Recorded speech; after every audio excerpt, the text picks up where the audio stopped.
মদিনাতে যদি কোনোদিন যান, বাবে জিব্রাইল সেই দরওয়াজাটা এখনো আছে, যেই দরজা দিয়ে নবীর কাছে জিব্রাইল আমিন আসছে 22,000 বার। দাহিয়াতুল কালবির সুরত নিয়ে নবীজির কাছে আসতেন। হযরত জিব্রাইল আমিন এসে সালাম দিয়ে বসে গেলেন। মানবের বেশে জিব্রাইল বসে গেলেন।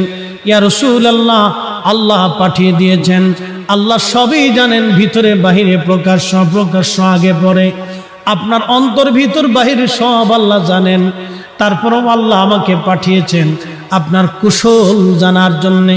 হুজুর গো, আপনি কেমন আছেন দয়া করে বলবেন ডি। আল্লাহ নবী ডাক দিলেন, জিব্রাইল হে, আমি অসুস্থ আছি, আমার কাছে ভালো লাগে না। আল্লাহর জিব্রাইল চলে গেলেন। পরের দিন আবার এসে সালাম দিলেন, জিজ্ঞেস করলেন, ইয়া রাসূলুল্লাহ আপনি কেমন আছেন?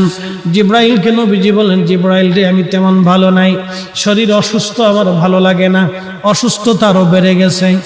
তৃতীয় দিন জিব্রাইল আমিন আবার আসছে, হুজুর আপনি কেমন আছেন? আল্লাহ জানতে চেয়েছে আপনি কেমন আছেন। জিব্রাইলকে নবী বললেন, আল্লাহকে বলো আমার শরীর ভালো না, আরো অবনতি হয়েছে।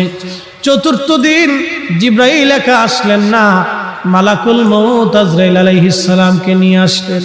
আসার পরে দুইজনে সালাম দিয়ে ভিতরে ঢুকলেন। আল্লাহর নবী বললেন,